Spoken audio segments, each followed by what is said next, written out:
Channel நண்பர்களுக்கு வணக்கம். இந்த ஒரு விஷயத்துல ஏன் நம்மளோட தமிழ் மக்கள் ரொம்ப யோசிக்கிறாங்க அப்படின்னு தான் எனக்கு ஒண்ணுமே புரியல.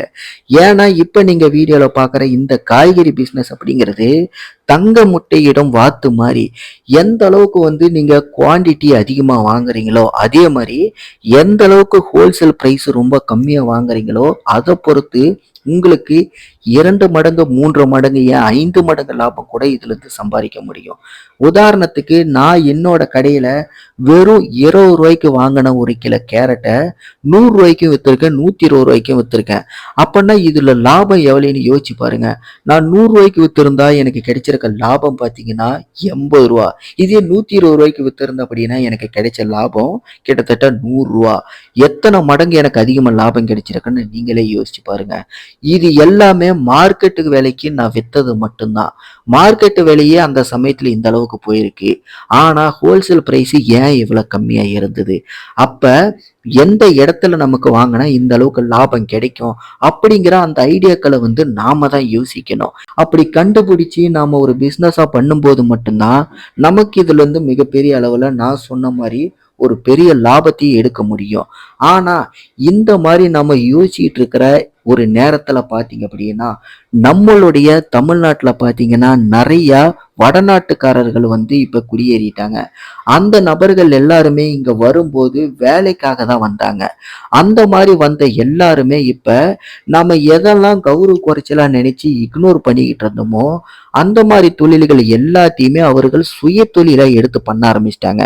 நாம தான் நான் கடை தான் போட்டு பண்ணுவேன், எனக்கு பைக்கு தான் வேணும், இந்த மாதிரி பண்ணுவேன், அந்த மாதிரி பண்ணுவேன், இதெல்லாம் எனக்கு கௌரவ குறைச்சலா இருக்கும், இந்த மாதிரி இடத்துலலாம் நான் தொழில் பண்ண மாட்டேன்னு சொல்லிட்டு நாம தான் தொட்டதுக்கெல்லாம் நொட்டம் சொல்லிட்டு உட்காந்துருப்போம். ஆனா இந்த வடநாட்டு நபர்கள் என்ன பண்றாங்க அப்படின்னா, நாம இந்த மாதிரி எல்லாம் நொட்டம் சொல்லிட்டு இருக்கிற சமயத்துல இப்படியெல்லாம் கௌரவம் பார்த்துட்டு இருக்கிற நேரத்துல இந்த நேரத்தை அவர்கள் சரியா கரெக்டா பயன்படுத்தி, இப்போ உதாரணத்துக்கு இப்ப நீங்க வீடியோல பாக்குறீங்கல்ல, இதெல்லாம் எப்படி கிரேட்லயும் மூட்டையிலையும் தனித்தனியா அடுக்கி வச்சிருக்காங்க. இதே மாதிரிதாங்க ஒரே ஒரு பொருள். இப்போ உதாரணத்துக்கு வெண்டங்காய் ஒரு கிரேடு வாங்குறாங்கன்னு வச்சுக்கோங்களேன். இந்த ஒரு கிரேடுங்கிறது இங்க வந்ததுக்கு அப்புறம் பிரிச்சு வைக்கிறது. இப்ப நீங்க பாக்குற இந்த கத்திரிக்காய் ஒரு மூட்டையா இருக்கு. இந்த மாதிரி ஆரம்பத்துல எல்லா காய்கறிகளுமே பாத்தீங்கன்னா மேக்சிமம் மூட்டையா தான் வரும். அப்படி மூட்டையா வரும்போது ஒரு மூட்டையவே அப்படியே எடுத்துக்கிறாங்க.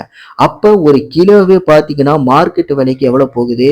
கிட்டத்தட்ட ரூ. 60 ரூ. 70 போகுது அப்படின்னா, அப்ப நமக்கு மூட்டையை எடுக்கும்போது ஒரு கிலோவே ரூ. 15 ரூ. 20 தான் விழுவோம். அந்த மாதிரி தான் பாத்தீங்கன்னா இப்போ வடநாட்டுக்காரர்கள் என்ன பண்றாங்க அப்படின்னா, ஒரு மார்க்கெட்டுக்கு போறாங்க, ஒரே ஒரு மூட்டை, ஒரே ஒரு பொருள் மட்டும், ஒரே ஒரு காய் மட்டும் வாங்குறாங்க. இப்போ உதாரணத்துக்கு வெண்டைக்காய்னா, வெண்டைக்காய் மட்டும் ஒரு 20 கிலோ 25 கிலோ இருக்கிற மாதிரி ஒரு மூட்டை எடுத்துக்கிறாங்க. ரூ. 10 ரூ. 15 அப்படிங்கிற ரேஞ்சு தான் ஹோல்சேல் பிரைஸே விழுவுது. அதை எடுத்துட்டு மக்கள் கூட்டம் அதிகமா இருக்கிற ரோட்டோரத்துல எங்கேயாவது ஒரு இடத்துல அந்த மூட்டையை வச்சு நின்னுக்கிறாங்க. ஒண்ணுமே இல்லைங்க. கிட்டத்தட்ட ஒரு மணி நேரம் 2 மணி நேரத்திலே பாத்தீங்கன்னா அந்த ஒரு மூட்டையை மொத்தமா வித்து முடிச்சிடுறாங்க. உதாரணத்துக்கு நம்ம ஒரு 20 கிலோன்னு வச்சாலே ஒரு 20 கிலோவுக்கு ஆவரேஜா ஹோல்சேல் பிரைஸ் ஒரு 15 ரூபான்னு வச்சாலே 300 ரூபா தான் இன்வெஸ்ட்மெண்ட்டே வருது. ஆனா அவர்கள் ஒரு கிலோவையே பார்த்தீங்க அப்படின்னா 50 ரூபாய்க்கு விற்கிறாங்க. அப்ப 50 ரூபாய்க்கு விற்கும் போது லாபமே பார்த்தீங்கன்னா அதுல 35 ரூபா வருது. கிட்டத்தட்ட 700 ரூபா பார்த்தீங்கன்னா ஒரு மணி நேரத்துல லாபம் மட்டுமே சம்பாதிக்கிறாங்க. இதுதாங்க ஒரு மிகப்பெரிய ஸ்ட்ராட்டஜி. ஆனா நாம என்ன நினைக்கிறோம்? கௌரவ குறைச்சலா நான் ஏன் ரோட்டோரத்துல போய் விற்கணும், நான் ஏன் அங்க விற்கணும், நான் ஏன் இங்க விற்கணும், நான் பண்ணுனா பக்கா ப்ரொஃபஷனலா தான் பண்ணுவேன், நான் ஒரு தொழிலும் பண்ணா கடை போட்டு கடைக்கு வாடகை கொடுத்து கரண்ட் பில்லை கட்டிக்கிட்டு நிறைய இன்டீரியர் ஒர்க்கை பண்ணிக்கிட்டு அதுக்கு நிறைய செலவு பண்ணிக்கிட்டு மாசம் மாசம் கரண்ட் பில்லு கட்டிக்கிட்டு மாசம் மாசம் நான் வாடகை கொடுத்துக்கிட்டு அப்படிதான் இந்த தொழிலெல்லாம் நான் பண்ணுவேன். இல்லை அப்படின்னா எனக்கு அது கௌரவ குறைச்சலா இருக்கும், 4 பேருக்கிட்ட என்னால தெளிவா இதை சொல்ல முடியாது, எனக்கு அவமானமா இருக்கும் அப்படின்னு சொல்லிட்டு முட்டாள்தனமா நம்ம யோசிச்சுட்டு இருக்கிற இந்த நேரத்துல பாத்தீங்கன்னா நம்மளுடைய தமிழ்நாட்டுக்கு வெறும் பொழைப்பை தேடி வந்த நபர்கள் என்ன என்ன பண்றாங்க, நிறைய பேர் இந்த மாதிரி தான் சுய தொழிலை வந்து ஒவ்வொன்றா தூக்கிட்டு வந்து ஒவ்வொரு நாளைக்கு ஒவ்வொரு மூட்டைன்னு சொல்லிட்டு கிட்டத்தட்ட 1 மணி நேரம் 2 மணி நேரத்திலேயே குறைந்தபட்சம் 500 ரூபாய்க்கு மேல லாபம் மட்டுமே சம்பாதிக்கிறாங்க. இதெல்லாம் எவ்வளவு அற்புதமான ஒரு வாய்ப்பு. அவர்கள் வந்து எனக்கு தேவை காசு, எனக்கு இடம் பொருள் எதுவுமே தேவையில்லை, எனக்கு நான் காசு சம்பாதிக்கணும், எந்த இடமா இருந்தாலும் நடு ரோட்ல நின்று பிசினஸ் பண்ண சொன்னாலும் நான் பண்றதுக்கு தயார் அப்படிங்கிற ஒரு மைண்ட்ல தான் சுயமா வந்து முயற்சி பண்ணி நம்மளோட ஊர்ல நம்ம தயங்குற சில விஷயங்களை அவர்கள் பண்றாங்க. அது மூலியமா பாத்தீங்கன்னா அவர்கள் ஊர்ல 100 ரூபாய் சம்பாதிக்கிறதே ஒரு நாளைக்கு பெரிய விஷயமா இருக்கும். ஆனா அந்த மாதிரி நபர்கள் நம்ம ஊருக்கு வந்து வெறும் 1 மணி நேரம் 2 மணி நேரத்துல 500 ரூபாய்க்கு மேல லாபம் மட்டுமே சம்பாதிக்கிறாங்க. அப்பன்னா பாத்துக்கங்க, அவர்களுக்கு வந்து நம்முடைய தமிழ்நாடுங்கிறது வெளிநாடு மாதிரி ஆயிடுச்சு. அதனாலதான் பாத்தீங்கன்னா அவ்வளோ பேர் வந்து பொட்டி கட்டிக்கிட்டு ஊரை விட்டு ஓடி வந்துடுறாங்க. நம்ம ஊர்ல வந்து கொஞ்ச நாள் வேலை செய்யறாங்க, சில விஷயங்கள் கத்துக்கிறாங்க. இல்ல அப்படின்னா இதுக்கு முன்னாடி வந்த நபர்கள் புதிதா வந்த நபர்களுக்கு ஏதாவது ஒரு வகையில் ஆதரவு கொடுத்து இந்த மாதிரி ஏதாவது ஒரு சுய தொழில் பண்றதுக்கு எதையாவது ஒண்ணு வாங்கி கொடுத்துட்றாங்க. நம்ம ரூட்லயே நிறைய பேர் பார்த்துருப்போம். நிறைய பார்த்தீங்கன்னா வடநாட்டு நபர்களை தான் எதையாவது ஒண்ணு விற்கிற மாதிரி நடந்து போய்கிட்டே தொழில் பண்ணுவாங்க. உண்மையிலேயே கடுமையான உழைப்பாளிகள் அப்படின்னா அவர்கள் தான். ஆனா நாம என்ன பண்றோம், தேவையில்லாத விஷயங்களுக்கு மூக்க நுழைஞ்சிக்கிட்டு கருத்து சொல்றங்கிற பேர்ல தேவையில்லாத அன்வான்டட் ஆக்டிவிட்டீஸ்ல ஈடுபட்டுக்கிட்டு நம்மளுடைய எதிர்காலத்தை மட்டும் நம்ம வந்து கேள்விக்குறியாக்காம நம்மை நம்பி இருக்கும் நம்மளுடைய குடும்பத்தை சார்ந்தவர்களையும் நம்ம அவர்களுடைய எதிர்காலத்தையும் கேள்விக்குறியாக்கிட்டு இருக்கோம். இப்படியே நம்ம எத்தனை நாள் இருக்க போறோம், எத்தனை நாளைக்கு நம்ம யோசிக்க போறோம்?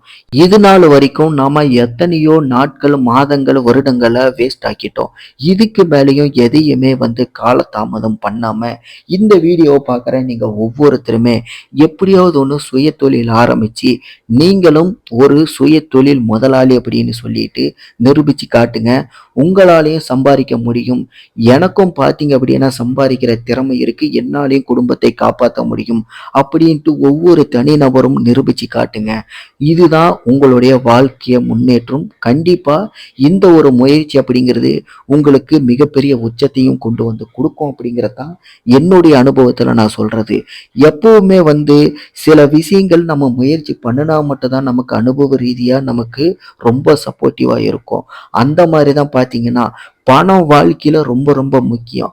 அந்த பணத்தை சம்பாதிக்கணும் அப்படின்னா நேர்மையான வழியில சம்பாதிக்கணும் அப்படின்னா இந்த மாதிரி சில ஸ்டாட்டிக்ஸ் எல்லாத்தையுமே நம்ம பயன்படுத்தினா மட்டும்தான் கௌரவ குறைச்சல்னு எதையுமே பார்க்காம இந்த மாதிரி சிறு தொழில்கள் எல்லாத்தையுமே ரொம்ப ஸ்மார்ட்டா யோசிச்சு கரெக்டா நம்ம மூவ் பண்ணணும் அப்படின்னா நம்ம எதிர்பார்க்குற லாபம் நாள் ஃபுல்லா கஷ்டப்பட்டு சம்பாதிக்கிற அந்த வருமானத்தை 1 மணி நேரம் 2 மணி நேரத்துல அழகா நாம சம்பாதிக்கலாம்.